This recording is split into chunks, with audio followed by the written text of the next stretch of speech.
This your first time here? Second time. All right. Well, that's wonderful. That's wonderful. Wunderbar. Oh, it's straight up 7 o'clock. We are right on time. Ladies and gentlemen, please give a warm welcome to your very first artist tonight, Marcos!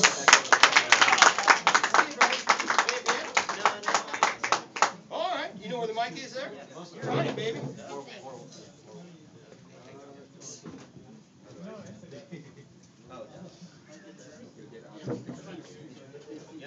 That works. Okay. You can hear me, yes? Okay. Alright, so my first time doing stand-up was for my high school talent show. And when you decide you want to do the talent show, they hand you this little slip of paper that basically says, no sex references, no drug references, no alcohol references, no curse words. And, you know, these rules were made by the same people who put a pregnancy hotline ad in my school newspaper. I kind of have to wonder, you know, do they realize that we've learned this stuff a long time ago? They're a bit late to the game. I miss those days of elementary school where you'd get that big resounding ooh from a class when someone called you stupid. Or, you know, cafeteria lunches were actually filling and there was no such thing as a bad school photo. I remember those photographers back in elementary school. You'd just sit there for like 5 minutes while the guy just like touched you. To the point where you're like, that didn't feel legal. I think that the extent, like America in general goes to censor things, it gets a bit far. I mean, people have expectations. All of you know I'm a big nerd. And the next Pokemon games coming from Japan are Pokemon Black version and Pokemon White version. And, you know, there are people who are like, those names are going to change when they come to America because that's racist. I'd like to take this time to say Crayola crayons are racist. Have you ever noticed that the first crayon gone is always the black one? Yes. I'm not the best at math. It's probably my least favorite subject ever.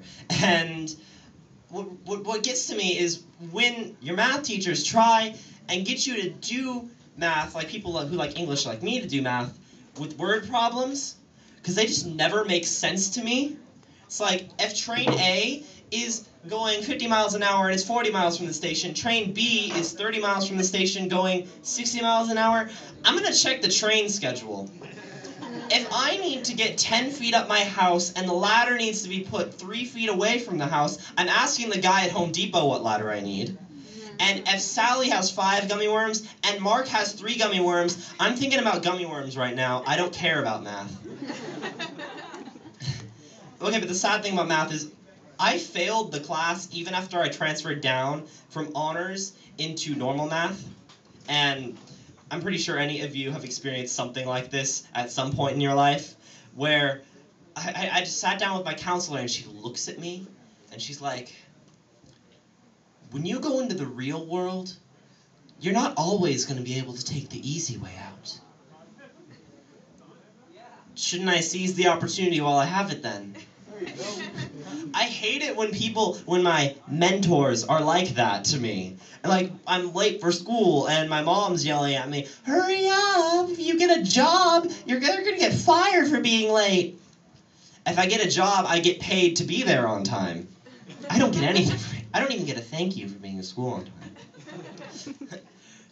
Alright, so there's a reason not everybody decides to be a stand-up comic. After a while, you start telling your jokes in everyday conversation, like do they just pop up, and it's not a good thing because, oh, let's see, in a sitcom, you would get a laugh track, but in real life, you get called a smartass. I can't even post one of my jokes as a Facebook status without feeling like someone just threw a tomato through my computer screen at me. Speaking of Facebook, a few days ago, I saw one of my acquaintances on Facebook, and she posted up a status, and she's like, today's my grandpa's birthday, R.I.P. Grandpa. And I was like, oh, that's sad. And then I kind of felt bad because my second thought was, I'm pretty sure your grandpa didn't know how to check your Facebook status when he was alive.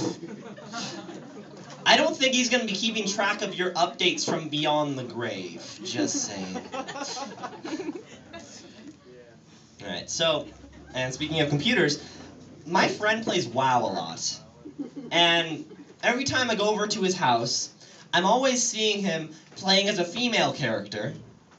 And, you know, it strikes me as weird, but apparently it's not an uncommon thing, because there's like a 50-50 split or something between male and female characters on most games. And you know, 75% of players are male. So I went up to ask my friend, dude, why do you play as a chick again? And he was like, well, I don't want to be looking at a dude all day. So, transgender is less embarrassing than being gay? I don't know. I think I just ran out of time, so... Marcos, everybody! Thank you. Marcos, keep it going for Marcos.